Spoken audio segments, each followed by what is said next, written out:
Welcome to Go Big or Go Home. I am Old Man Troy, joined by the youngster Kevin Cunningham, a.k.a. Kid Cunny on Twitter.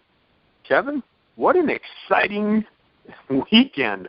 Not only basketball going on, the NCAA tournament, but in the Big Ten. I'm not sure if a lot of people know this, and it may be overshadowed by basketball, but there was a Big Ten hockey tournament that was going on and a national wrestling tournament that was going on, and the Big Ten fared well in the National Wrestling Championship, and we'll talk about the winner of the Big Ten hockey tournament because the Big Ten will be represented in the Division I men's hockey tournament. But before we get into all of our Big Ten talk today, how are you doing? I'm doing well. I'm just ready to talk about, wrestling, hockey. We've literally been talking about all basketball. We've made references to the NBA and the NFL for about 5 seconds apiece here and there, and that's it. So it's truly all been about college basketball, and I guess somewhat rightfully so, just because that's what people want to hear about. Obviously, if you want to hear more in-depth stuff about hockey, especially now that, the national tournament's coming up, then let us know on Twitter. Follow Troy, at TroyRobert967. Follow me, at KidCunning, KIDCUNI, and let us know what you want us to talk about. We talk about basketball primarily since the show started because the football season ended. Most people care about basketball, football, just in terms of, ratings and clicks and any metric you want to use. So that's why we've been talking about basketball for the most part. But with hockey coming up especially, it's something we'll certainly keep our eyes on. Yeah, we definitely will. So let's jump right into it. The Big Ten hockey tournament going on, and so now the men's Division I hockey tournament set to start. A little bit different than the NCAA tournament, Kevin. There's only 16 teams that make the NCAA Division I men's hockey, and that's understandable because there's not as many teams, and hockey's a little different sport than basketball. So for those that don't follow hockey, there's 16 teams.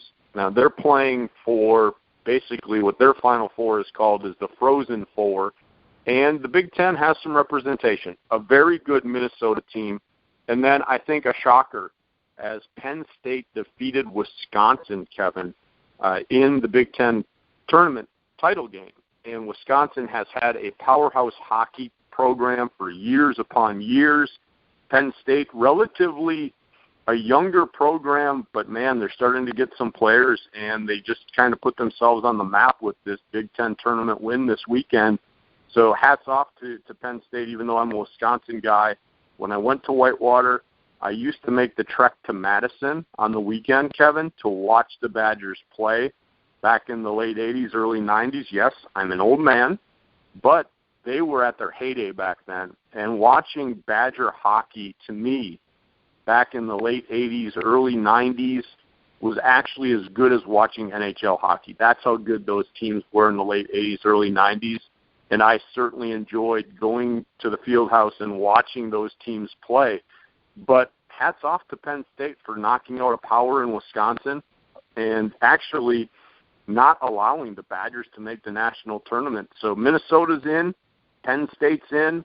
I know we don't talk about a lot of hockey. We're not going to get into the specifics of the teams and, watch this player and this player on Penn State or Minnesota. But you got to give props to Penn State, Kevin, for going in and probably being a huge, huge underdog to mighty Wisconsin. Yeah, Penn State, this is their first ever time in the NCAA tournament. If I read it correctly, I wrote some notes down as the weekend went along. It's their first time ever in the NCAA tournament. They got a 3 seed in the Midwest region, so it's like basketball. There's 4 different regions, just 4 teams in each, not 16. Like Troy mentioned, there's just not enough teams, not enough quality hockey probably to truly go around for 64, 68 teams. But Penn State got a 3 seed. Minnesota supposedly is the number 1 overall seed. They're in the Northeast. Those 2 teams play on Saturday, this upcoming Saturday, and then Ohio State is a 4 seed in the West. So they barely crept in as a 4 seed, if I read that correctly, and they play on Friday. But Penn State's run, first time ever in the NCAA tournament, they beat they beat Minnesota in double overtime in the semifinals, and then they went on to beat Wisconsin in double overtime in the finals. So heck of a run for Penn State. Congratulations on your first ever NCAA tournament. You get a 3 seed, so you're not, drenched down there as the 4 seed, playing the top 1. So, I mean, obviously, if they can keep pushing teams to overtime, it seems as though they can clutch it out at least and win some games here and there. So it'll be interesting to see the number 1 overall seed in Minnesota. Ohio State barely got in, it seems like, and then Penn State, the first ever time in the tournament. Good stuff. 3 teams out of 16 for the Big Ten. Yeah, I mean, you and I don't sit down and watch college hockey on a daily basis, and to be honest, it's hard to find college hockey on TV. A lot of times you're only going to find it when the NCAA tournament starts, and that's about it. Unless you live in those markets, it is very hard to get a lot of coverage on NCAA hockey. But I'll tell you what, the other parts of the Big Ten and Penn State, man, what a marvelous sports weekend. And I don't want to go down negativity, but of course these things with Sandusky and the administration, they're coming to fruition again because the administrators are going on trial. So a lot of bad press for Penn State in that sense. But in the sports world, Kevin, Penn State, they won the Division I wrestling championship for the 6th time in 7 years. And what I was reading is that everyone's coming back for 2017, 2018. How insane is that? I mean, I guess, draw the parallel to basketball, and it's, imagine the Florida team a few years ago when they had Joakim Noah and Al Horford and those guys. I think Chandler Parsons was on that team. There were at least 3 pros on that team. I think there ended up being like 4. And then at least 1 more guy played overseas. But imagine that Florida team winning, 5 titles the year before, or the, years before, and then they win their 6th. And then it's like, all right, they're getting ready. They're coming back for a 7th year. So 6 titles in 7 years for Penn State, and all of them are coming back. That's, I think that's a recipe for success. Getting 7 titles in 8 years, that's what they'll be going for next year with the team they had this past year. So I think I read that there were 5 individual champions. That could be off. There could be, more. But hats off to Penn State in the sports world as far as competition goes anyway. And, it just reminds me of my time as UW Whitewaters. That's how Troy and I know each other, from him graduating from UW Whitewater, me being the sports editor. That's when he first contacted me my senior year there. And I remember writing a piece about the gymnastics team there because football gets all the love, and rightfully so, over the last 10 years. They've certainly been a dynasty. But I talked about the gymnastics team, and I wrote an article about, this is Whitewater's other dynasty. And they won, I think it was 3 championships in 4 years. And then the 5th year, I think they placed 3rd or something. So they were growing a dynasty, and they had, I think, all of their girls except 1 coming back for that 6th year. So they were building a dynasty in gymnastics, and it's just something no one ever talked about. So it was a really fun piece to write, and just letting readers know, hey, we're not just a football school. We're not just a wheelchair basketball school. They've got a powerhouse wheelchair basketball program at UW Whitewater. But it was fun to talk about and research and, just talk about the team and growing up and the youth, and they're all coming back for another championship run. So it just reminded me of my time at UW Whitewater, which was certainly a good time. And, again, hats off to Penn State, not just in hockey, but in wrestling. Yeah, it's a good run athletically, and it's always nice, too. That's good notoriety for the Big Ten to have a power like Penn State. But the Big Ten has always had powerful wrestling, Kevin. And Cale Sanderson over at Penn State was a great wrestler in his day also.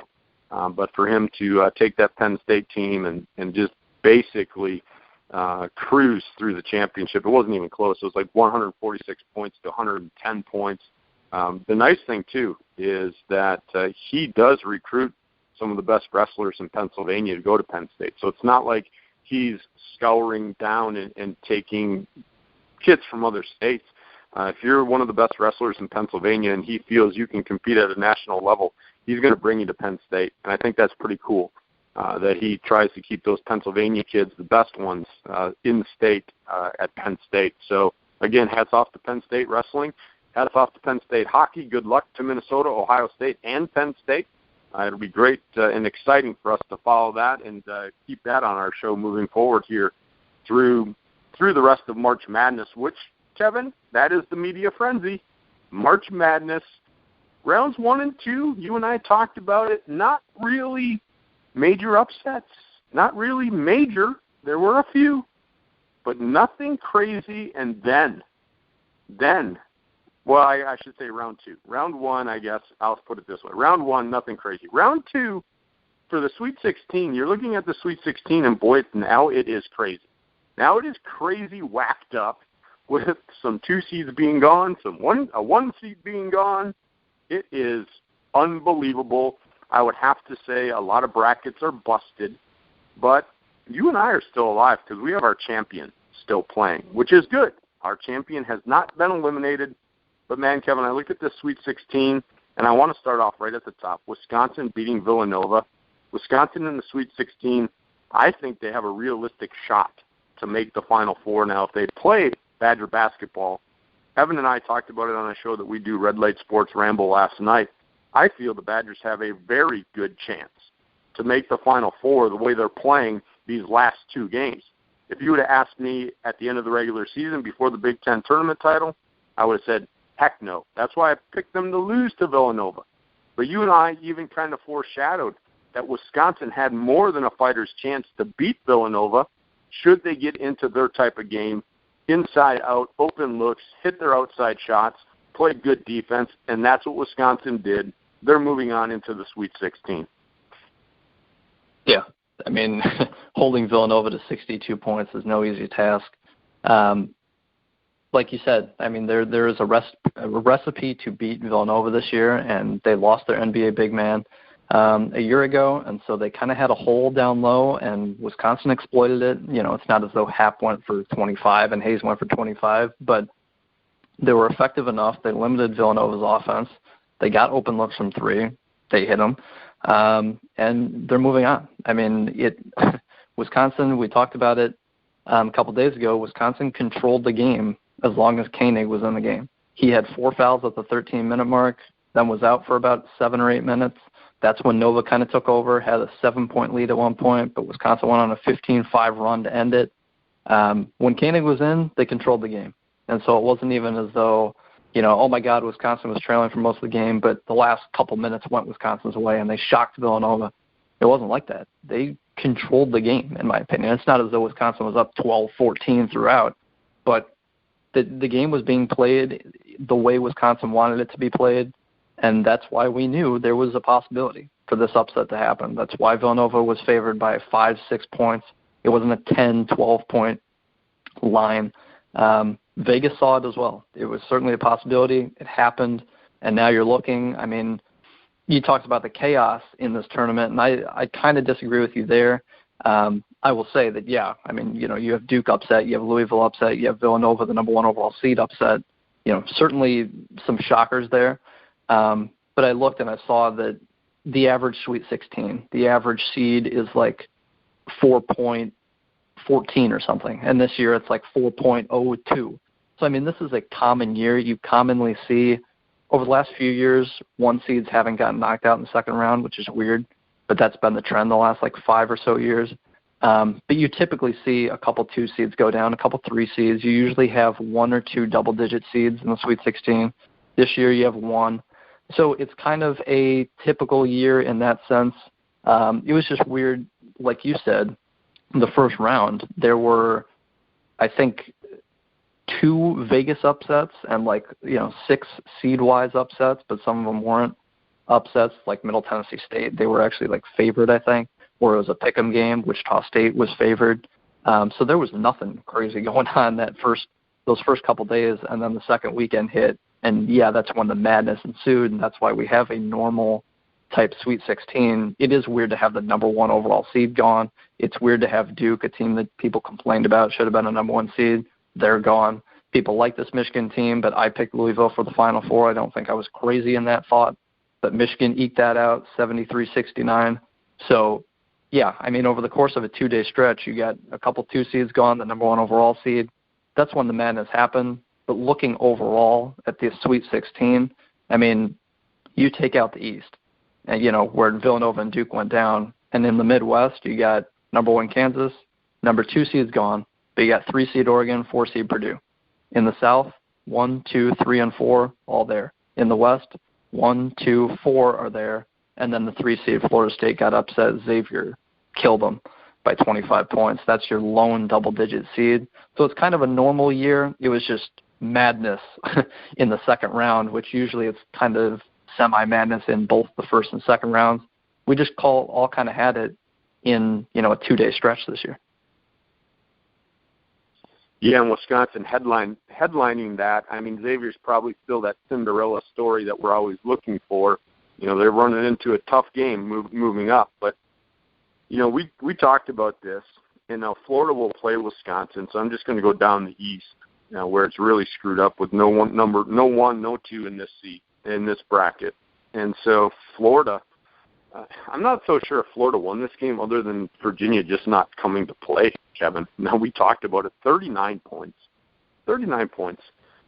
Florida, Wisconsin, this is the matchup that we're going to look at, and going to be an intriguing one. But, again, just because Wisconsin's an 8 and Florida's a 4, I'm sure people are going to look at it and say, Florida will win this game. I think Wisconsin has a good chance to win this game, but, again, I've also seen Wisconsin be pretty inconsistent, Kevin. And so it really depends what Wisconsin team is going to show up. They had a good 2-day weekend. They had 2 games where they played back-to-back and relatively quick.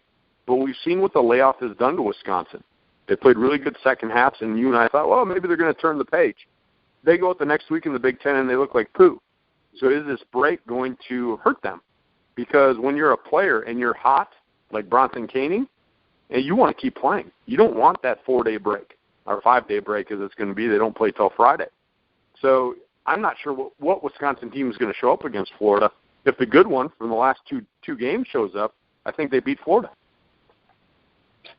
I'm with you. You don't want to have a break like this after you play a good game against Virginia Tech. Your offense puts up 84 points, and then you upset the number 1 overall seed.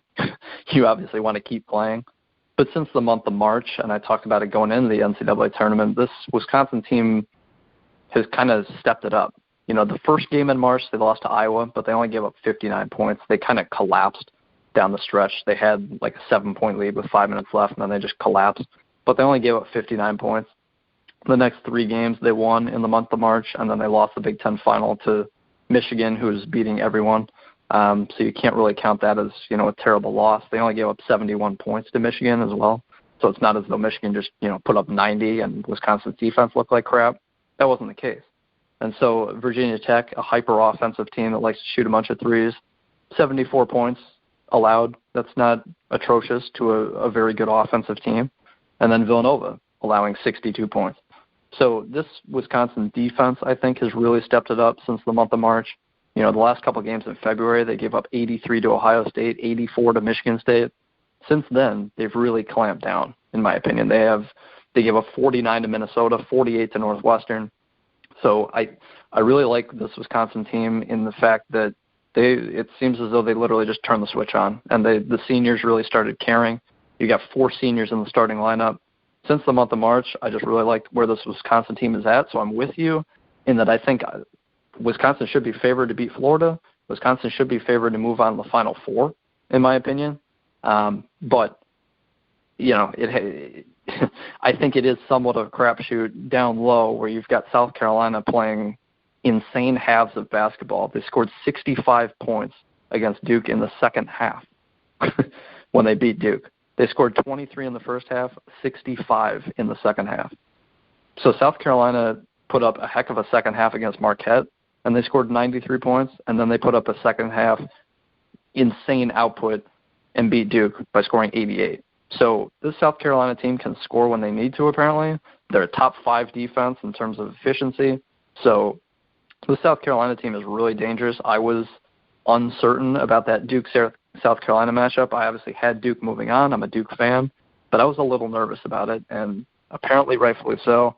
Baylor is just a really long defensive team that can play a really strong 2-3 zone. I don't like their offense, but defensively, they can usually get it done with their length. So if Wisconsin moves on past Florida, a team that doesn't really have a quality big because he got lost with an injury earlier this year, they're another small team that just is really good defensively. They're kind of a less talented Villanova, in my opinion. So Florida can absolutely win the game, but as long as Wisconsin plays their game, they should be favored. They should win. And then Baylor, I don't like their offense. South Carolina is just completely hot and cold by the half. They looked terrible in the first half against Duke, and then they looked unstoppable in the second half, offensively and defensively. So this East region is up for the taking, but I like Wisconsin's chances. I think I'm with you that they probably should be the favored team to get out of this region. Yeah, I mean, people are going to look down in this region now, and again, the casual fans can see, well, Baylor's 3 seed, so Baylor probably has the inside track. I actually like South Carolina over Baylor. South Carolina's playing really good basketball, but like you said, they're streaky, and they can play really good, and then they can look really bad, and thus the reason they're a 7 seed. They're an inconsistent team, but I'll tell you what, this is another one of those things, Kevin, I wanted to get your take on this as a Duke fan. And I mentioned it last night on the Ramble. A Duke team that's up in the second half, and I believe they're up by 10. This was not a typical Coach K team in the second half, especially to give up so many points. But usually when you're watching a tournament, especially a tournament game, Duke up by 10, you're pretty much ready to turn the TV off and say, well, Duke's going to close this out. If there's one thing that Duke has been known for, it's closing out games, Kevin. And when they're up by 10, you're thinking, man, Duke has this in the bag. There's no way South Carolina's coming back. So what happened? I mean, Coach K has to be steaming this week that his team gave up a 10-point lead in the second half of an NCAA tournament game against a team that they should have beat. They should have beat South Carolina, and they just didn't get it done. I know South Carolina played great, but you know, this is one of those where I look at the better team. You got to point the finger maybe to the better team not executing what they needed to. You brought up something that I think nobody ever brings up with Duke and Coach K, and this is what makes Coach K so incredible. And coming from a Duke fan, you know, calling Coach K incredible, you can, you know, laugh and roll your eyes. But I said earlier around, you know, a few weeks ago that, yeah, I'm a Duke lover, and I love Coach K, and I love the program, and I love the players, and, you know, most things about Duke basketball, but I would take Tom Izzo over Coach K, realistically. So I don't think you have most Duke fans saying that or admitting that if they believe it. But the one thing I think that really Coach K does that goes completely unnoticed is end-of-game situations where Duke is up by 10 with 4 minutes left, and it's automatically over. He spreads you out and uses his athletes to drive and kick for open threes, and they get fouled a lot. They're usually in the bonus at end of games. They usually kill the clock. They usually say, okay, each possession takes 30 seconds on our end. If we're up by 10 and there's 4 minutes left, we just use 30 seconds each time. Even if we don't score, you're going to have to score every single time down in order to not foul at the end of the game to have a chance. So he really analyzes, I think, the end of games and end-of-game situations. Sometimes Duke's up like 15, 16, and you see Duke starting to really spread the floor and just slow the game down with 7, 8 minutes left. Usually it's around the 4 or 5 minute mark when they really start slowing things down, but you know, in certain cases they can slow it down earlier than that. And something nobody ever talks about is how great Duke is at closing the game when they have leads. And that necessarily wasn't the case. You know, Duke had that 10-point lead or whatever it was pretty early in the second half, and then South Carolina just obliterated Duke in that second half. So it wasn't as though Duke melted with 3 minutes left. It was throughout the second half that while Duke scored 51 points in the second half, but they could not stop South Carolina.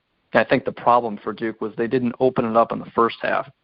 Halftime score was 30-23. Duke led. South Carolina shot 20%. They were 7 of 35 from the field.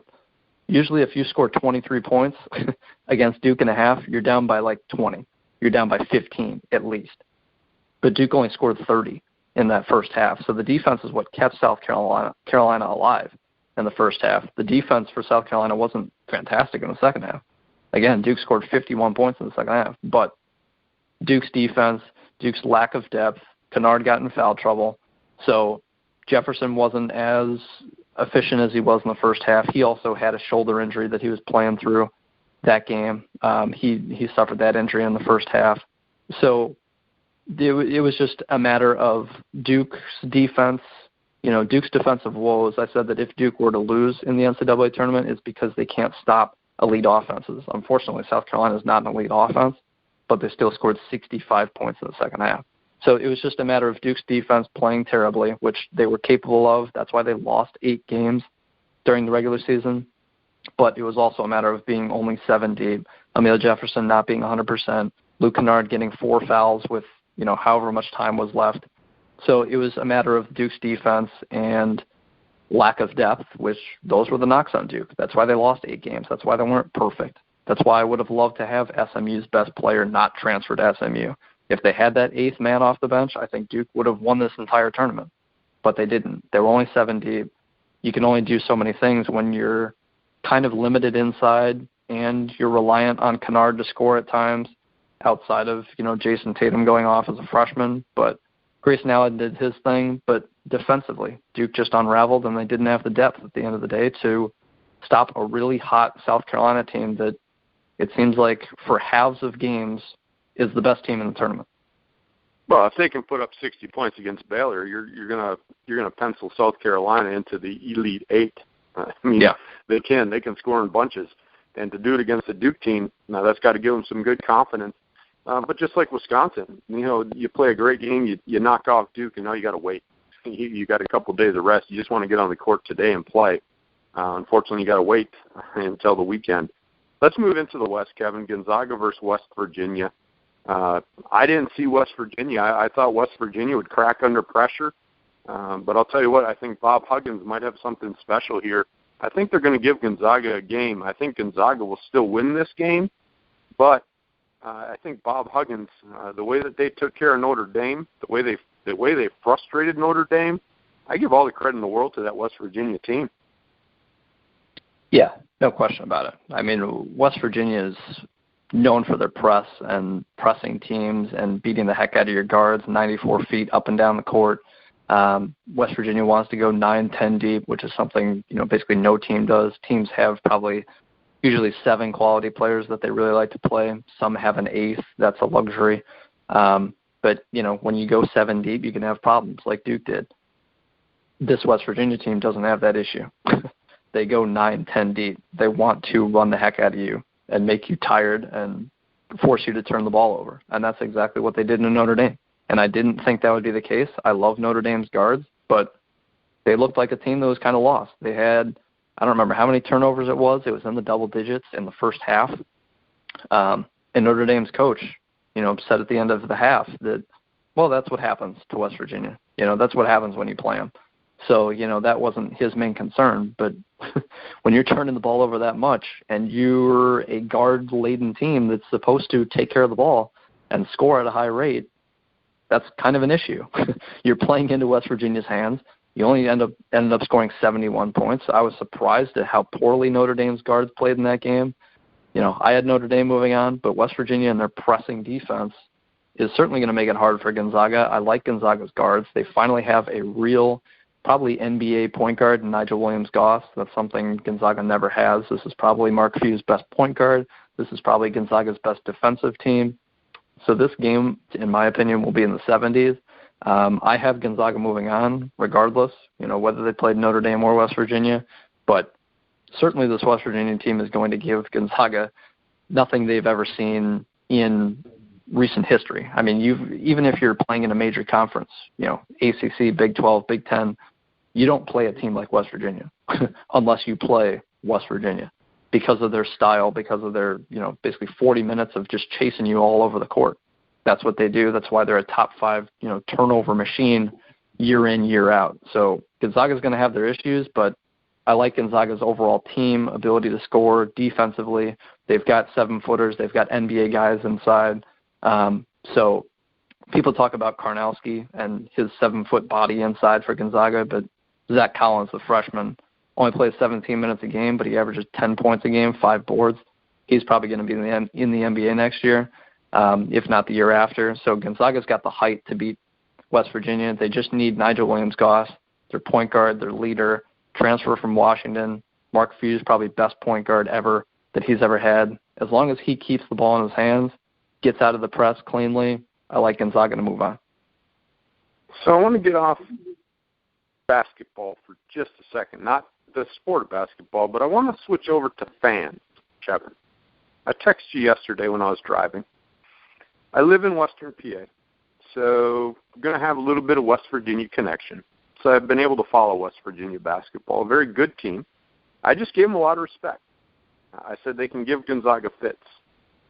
I'm not going to jump on the bandwagon and say they're going to kill Gonzaga because they had a good game against Notre Dame. And I'm not going to say West Virginia has a more talented roster than Gonzaga. But, Kevin, there's one thing that irks me a little bit, and it's fans with blinders. I know that you love your team, and I know fans are going to get crazy, and they think they're going to win every game. And that's okay. I'm not going to slap you in the face for that. But to get on a radio show and call into a local radio station and say how great West Virginia is and that they're going to beat Gonzaga because they're more talented, I don't agree with that. And I get irritated. I know they're fans, but you have to be real. West Virginia, yes, they're going to play very good against Gonzaga, but I'm not going to go out on a limb and say that West Virginia is more talented than Gonzaga on paper. I just don't believe it. And so that was a little bit of a rant that I had that a fan would get on. And to be honest, it was almost like embarrassing, like that you're sitting there arguing with the host that West Virginia has more talent on their team than Gonzaga. I don't agree with it. Kevin, I'm going to throw it to you. Am I off in left field? Does West Virginia have a more talented roster than Gonzaga? The last time I looked at the rosters, I give a big edge to Gonzaga, talent-wise.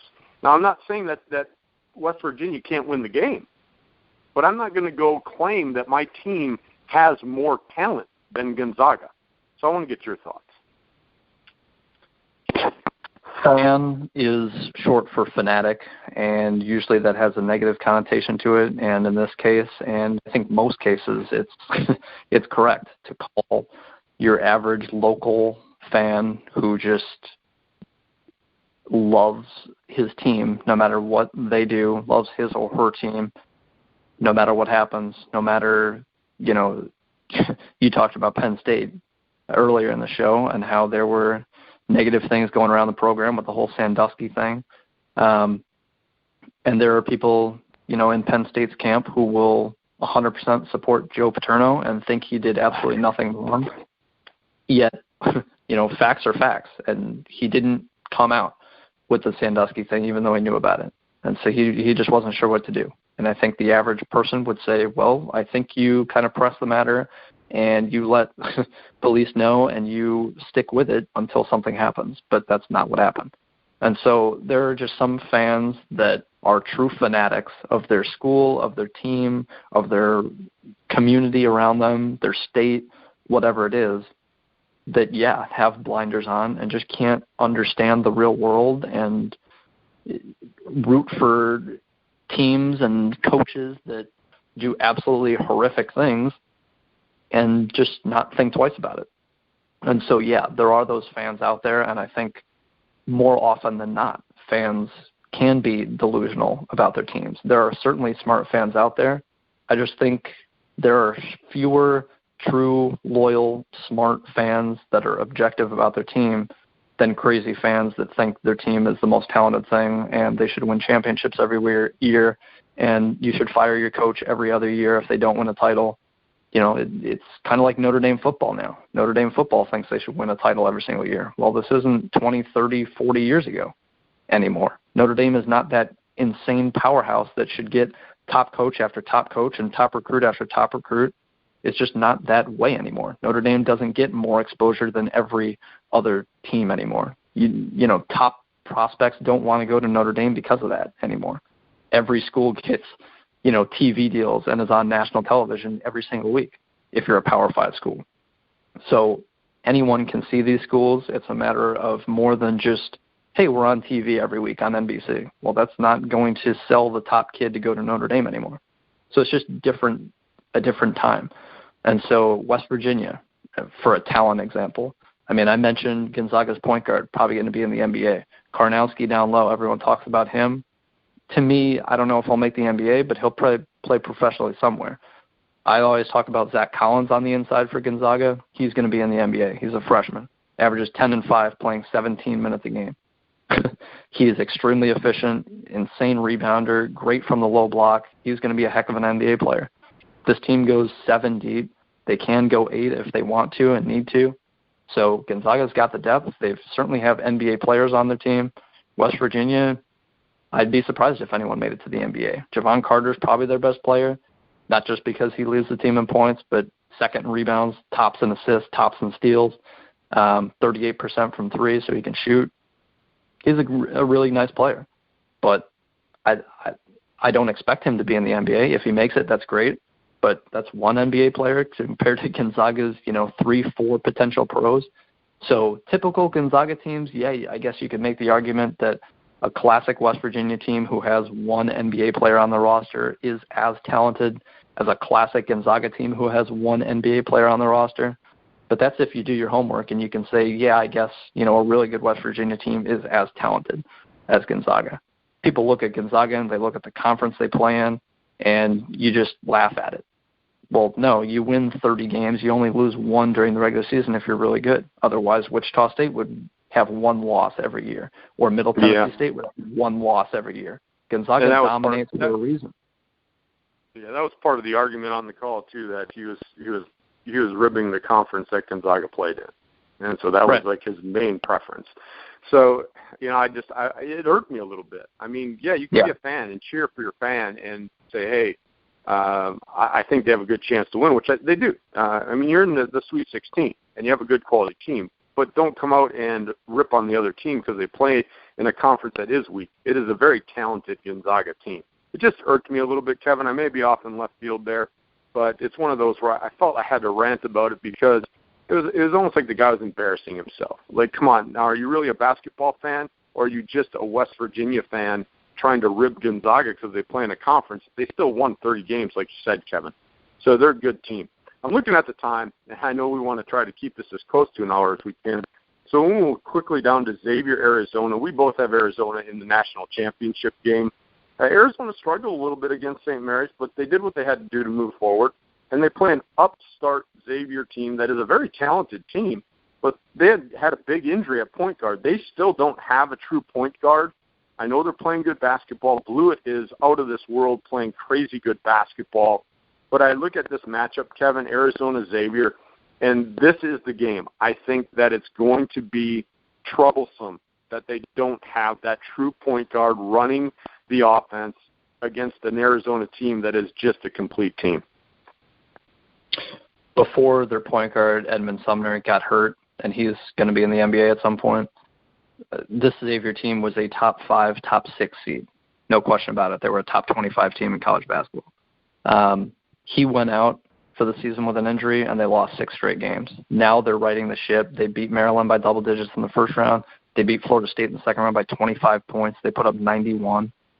So, yeah, Xavier's figuring it out, and without their NBA point guard, they're playing really good basketball. So hats off to Xavier. Talent-wise, they're still a top 25 team, in my opinion, and obviously they're proving it in this tournament. But, yeah, they won by double digits in the first round, double digits in the second round, and unfortunately they play, in my opinion, the best overall team, my championship pick, your pick to get to the finals and lose. This Arizona team has every advantage possible over this Xavier team. Blewett can go off, and Blewett can win his individual matchup on the wing. But outside of that, unless Blewett goes for 29, 30 points, Xavier's going to have a hard time. I think their magical run, quote unquote, shouldn't be seen as that. This isn't a true 11 seed, but this is the darling of the tournament, so to say, but it's still Xavier. You always see Butler in the NCAA tournament. You always see Xavier. You always see Gonzaga. You always see Wichita State.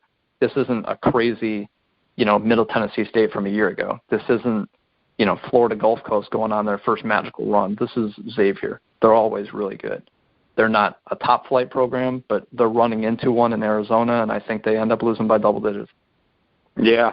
Like you said, You look at, when you broke it down the way you did, you look at the teams in the Sweet 16, and there's no real Cinderellas in the Sweet 16. All very quality programs. Let's move to the Midwest, where I guess this is where I had my crazy things going on for the Elite Eight, and it's still intact, Kevin. Purdue moved past a red-hot Iowa State team, and they play a Kansas team that literally just dismantled us, Mr. Sparty. Kansas is really good. And now I'm looking at this pick going, why in the hell did I pick Purdue over Kansas? I know they have a chance, and I know the big guys are playing good inside, but, man, Kansas did look good at times against Michigan State, and, man, well-deserving of that number one seed. It's going to be a good game, Purdue versus Kansas. In the bottom of that bracket, that depleted Oregon team, I'm not saying they had an easy road. They beat Iona, which they should have beat Iona. And then they got by a pesky Rhode Island team that is really good. But I still look at Oregon, and now they finally have a test in this tournament. And they play against a Michigan team that actually deeded up against Louisville. But we've known Louisville does have times where they can't score. And that was apparent. But Michigan played good defense along with, their potent offense. So it's going to be a good matchup. Michigan against Oregon, 3 versus 7. People look at it again and say, man, is this Michigan team for real? And, yeah, they are. And I think they can beat Oregon. Oregon, like you said, goes 6 deep. They had big injury. And I think this is their first real test of the tournament. I know Rhode Island was a test, and they're a good team, but not to the level that Michigan will be. And that Purdue-Kansas game, Kevin, that to me is probably the game of the Sweet 16 to me, outside of UCLA-Kentucky. Yeah, I would agree with that. UCLA-Kentucky is going to draw every single eyeball possible. But outside of that, I completely agree. I mean, you told me after Purdue beat Iowa State, like, wow, I expect them to play Kansas in the next round, but I like my Purdue pick even more now. And then Kansas played and put up 90 on Michigan State and killed them in the second half. And now you're saying, well, I don't know, this Kansas team looks pretty good, and it's true. I mean, Kansas is a really good team. They're a number one team, number one seed for a reason. They were ranked number one in the regular season for a reason. This team is as good as just about anybody out there. The issue I have is they don't have they might have an NBA big coming off the bench, but he's coming off the bench for a reason. He's just not polished, Carlton Bragg. So he doesn't get a ton of minutes yet. Their top big, Landon Lucas, is just a big body who's not going to be in the NBA. This Kansas team is susceptible to teams who are big. And UC Davis is not a huge team. Michigan State is not a huge team. Bridges is probably their second best big, and he's a small forward, realistically. So Michigan State didn't have the front line to dominate Kansas. And this Purdue team does have the front line to really expose Kansas on the interior. So I like this matchup for Purdue a lot. They showed that they can beat small teams. They beat a Nevada team who has a couple pros. They beat Iowa State, whose offense is ridiculous, and they held them down to 76. So this Purdue team is scoring 80 a game in this tournament, and I don't expect them to score 80 against Kansas, but I expect them to keep Kansas in the 70s, just like they did the last couple opponents. I like Iowa State's offense more than I like Kansas's. I think Iowa State's offense gives you more issues, but Kansas has a great backcourt, and that's what this comes down to. Kansas's backcourt influencing the game more than Purdue's front court, and so it should be interesting. But I'm going with Kansas, but Purdue certainly has more than a fighter's chance. They have the exact same recipe that Wisconsin does in the fact that their inside game is much better than Kansas's. And if their three-point shooters are hitting shots alongside it, Matthias and the Edwards kids for Purdue, this Purdue team can absolutely beat Kansas. No question about it. I think Kansas should be favored, but would not surprise me at all to see Purdue move on. And then you mentioned, this is probably Oregon's first real test against a top, 15-20 team in Michigan, especially the way they're playing right now. Michigan has shown that they can score a bunch of points. They make 16 three-pointers in the first round. And then in the second round, they're held down to 73, but their defense, I talked about it in the Big Ten tournament. Michigan played really good defense throughout the Big Ten tournament. They didn't shoot exceptionally well, especially from three, and they won the Big Ten tournament kind of with ease. So Michigan's rolling, whether they have to play really good offense or really good defense at this point. They beat Louisville, held them to 69 points. So this Oregon team only goes 6 deep. Michigan, realistically, Michigan wants to play 6 players as well. They had their top 5 played at least 31 minutes each, and then their 6th man played 12 minutes.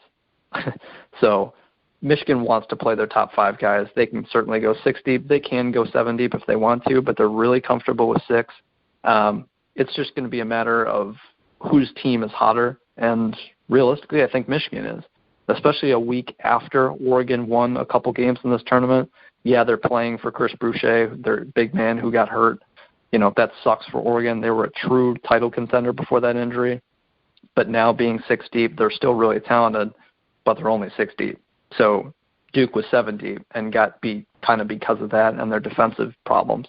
Oregon, really strong defensive team, but they lost their top shot blocker with that and top interior defender with that injury, and they're only 6 deep. So I expect this game to be in the high 70s, and I expect Michigan to move on because I think the effect of that injury and playing for Boucher and, you know, that whole thing for Oregon is going to kind of wind down, and the emotions are going to settle, and they're going to say, okay, we are really only 6 deep, and we beat Rhode Island by 3 points, you know. So I think Oregon has their question mark in their head about themselves after that injury now, sitting on it, reflecting on the first couple games, and playing a Michigan team who's playing literally as well as anybody in the country right now. Yeah, and I had mentioned, you know, kind of going to go to the other end of the spectrum. A Michigan team, like you said, they like to play their starters as much as they can. They're a team that has been playing really good basketball, Kevin. This is not a team where they played 2 really good games. Man, let's get back on the court and play. They've had a body of work for the past month playing good basketball. To them, this rest is probably much needed and probably beneficial for Michigan. What are your quick thoughts there? I'm going to the other end of the spectrum, like the Wisconsin team that wants to get back on the court and play because they're playing good basketball. This is a Michigan team, to me, Kevin, that's been playing very good basketball for a month. This rest for them, much needed, and probably they are looking forward to a couple days rest because they do get a lot of minutes out of their starters. I would 100% agree with that. Like you said, you get a lot of minutes out of your starters. You want them to kind of simmer down and rest. This isn't a team that just got hot in the NCAA tournament. Before the NCAA tournament, they won 5 straight games. They won the Big Ten tournament. They were 14-9, and they have gone 11-2 since then. So, yeah, I mean, since February 5th, they've gone 11-2. So this team needs the rest. They've been playing really good basketball for the last 13 games. So, yeah, I mean, 13 games ago, they beat Michigan State by 29 points. So this isn't just a March thing. This isn't just an NCAA tournament thing. This isn't a magical, oh, my God, my plane, you know, rid off the runway. We're going off high emotions. It dates back over a month before that even happened. So this Michigan team is just playing really well at this point. That's the fact of it. Offensively, defensively, doesn't matter how they have to win games. They're doing it in their last 13 and since the beginning of February. So, yeah, I'm with you that the rest is going to help Michigan. And I think at this point, the way they're playing, they're a better team than Oregon. I love Oregon's guards and the 6 guys that they have. But Michigan's playing as well, and they're on emotionally, I think they're better than Oregon is right now at this point in the season.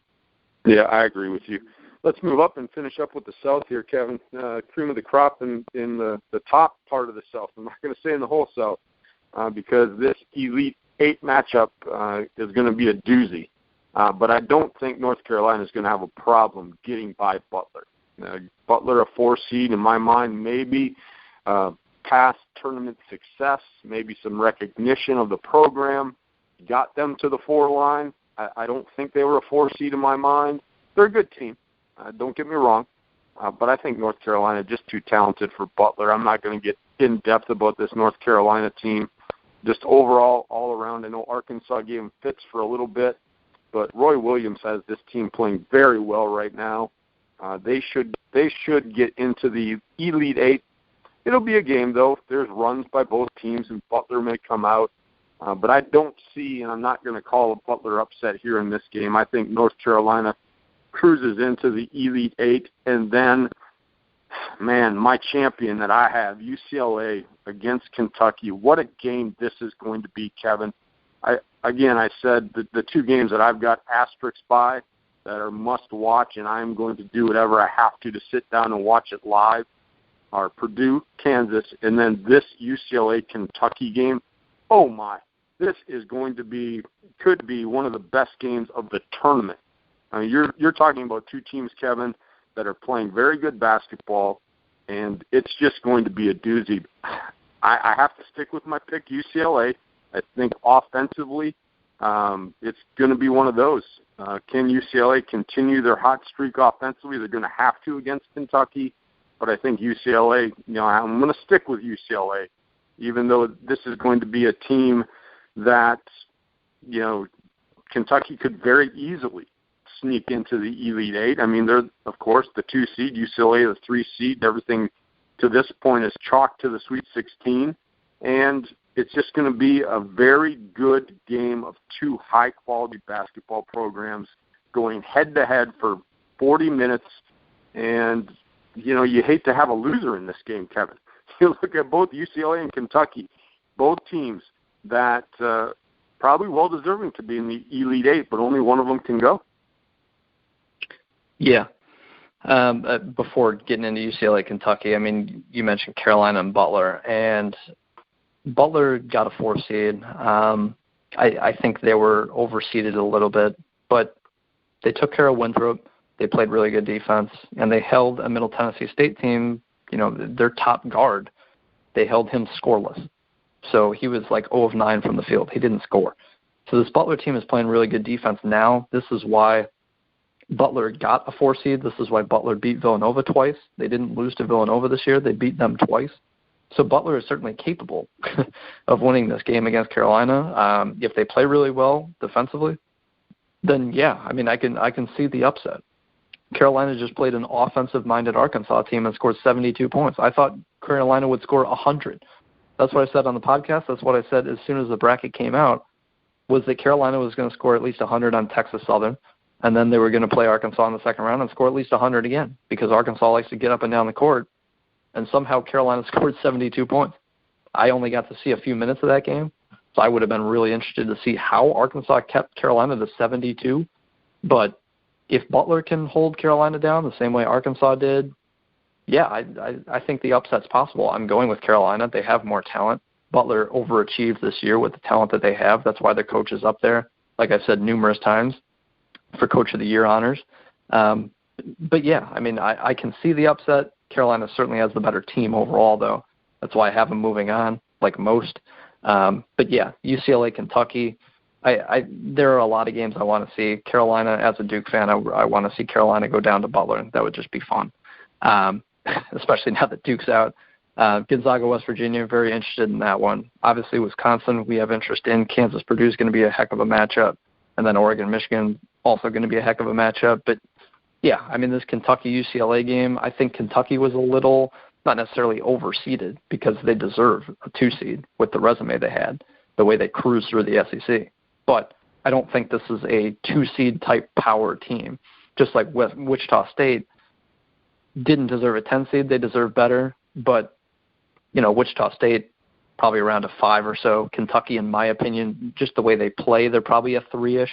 Honestly, maybe a 4, because they kind of lack that interior presence this year. Bam Adebayo is going to be a pro, but he's not going pro yet. Derek Willis is another big that they have, but he likes to shoot threes. This Kentucky front line is just as little intimidating as I can remember Kentucky being under John Calipari. And UCLA has got pros on the interior, Welsh, Leaf. They can both shoot it from mid-range. Welsh especially is probably the best mid-range shooting big in the country, Thomas Welsh. So I like UCLA's front line. I like Lonzo Ball against De'Aaron Fox. That's going to be an amazing point guard matchup. Malik Monk for Kentucky can shoot it as well as anybody. He's going against Bryce Alford, and he can shoot, and UCLA's got a number of shooters. Holiday can shoot. So I ultimately think that Kentucky has a little better defense, but UCLA has such a more potent offense than Kentucky has. Kentucky relies on Fox getting in the paint and creating things in the paint, either for himself or for open looks on the outside, and Monk can shoot it as well as anybody. So Kentucky's got a great backcourt scoring-wise. Willis can shoot the three on the inside. Adebayo is not someone you fear scoring inside, but UCLA can score from anywhere, from any player. 7, 8 guys can really score it efficiently. So I think UCLA is going to have an easier time than most people think getting to the Elite Eight and playing Carolina. It's going to be a good one. So we've got our Elite Eight set. We don't have to get into our Final Four picks yet, Kevin, because as the fans know, after Thursday games, we will do another podcast and get it out there. We just love talking about basketball. So we're adding multiple shows to Go Big or Go Home, and it's awesome. I love getting all revved up to talk basketball. And today we talked a little bit of wrestling and hockey because this is a Big Ten show. It's not just Go Big or Go Home basketball. It's Go Big or Go Home Big Ten tournament, our Big Ten talk. So I love doing it. And I do want to, Kevin, for those that listen in, because this is our main show, this is our big show of the week, I want listeners to know that Kevin and I are actually now hooking up on Saturday to do a show for a local radio station, WFSN, up in Union City, PA. So, Kevin, I appreciate you joining me on every Saturday. We got a great show, Talking Sports with the Youngster and Old Man. That is the name of our show, and we did our first show last Saturday. I thought it went well, and we will definitely tweet out the link every Friday after we record or Thursday night, depending on when we record the show, for you guys to listen live. It streams live at 11 a.m. every Saturday morning on WFSN, and we'll tweet out the live streaming link. But, Kevin, we got that venture going on now, and I thought that went well last week. Completely agreed. It was certainly a fun first show. I had been a guest on there either once or twice before, but, Saturday's show, I thought it went really well. Talked about the Browns and what they're doing, the NFL, and what their future looks like. Certainly, the Browns are a terrible team, but they're interesting to talk about because of what they have going for them going forward, especially in the draft. Talked about that. Talked about the tournament, obviously. Talked about the NBA and the Cavs, LeBron, how that's all working itself out, the big picture in the NBA. So if you like, more than just Big Ten stuff and hearing from Troy and I and our lovely voices, like Troy said, we're going to be tweeting that link out every Thursday or Friday, depending on the time. So you can listen to us there if you want to hear just general sports talk with the youngster and the old man. Yeah, and if you like the Cleveland Browns or Cleveland Cavaliers, that's a good place to tune in. We do talk more about that, but our segment, basically Cleveland-based because it's near Cleveland. But we also talk general sports too, so make sure you tune into that. Another show in the books, Kevin. Another Go Big or Go Home episode done, over, kaput. We're getting out of here. It's going to be, I don't know what to do for the next 3 days, Kevin. I got to wait. And I got to get my basketball fix going on. I guess I'm going to have to turn my attention to spring training and NFL free agency and see if anything happens. But there's just no basketball till Thursday. What am I going to do? I don't know what you're going to do, and I don't know what I'm going to do. So I'm sitting here twiddling my thumbs, writing about high school sports in Wisconsin. But, with can't that wait. said, folks, I am Old Man Troy. You can find me on Twitter, TroyRobert967. And, of course, the impeccable youngster Kevin Cunningham, a.k.a. Kid Cunny on Twitter. Go follow us. We'll get back at you. Actually, later in the week, I'm sure Coach will post his podcast on Friday for a recap of the Thursday games. Have a good day, everyone.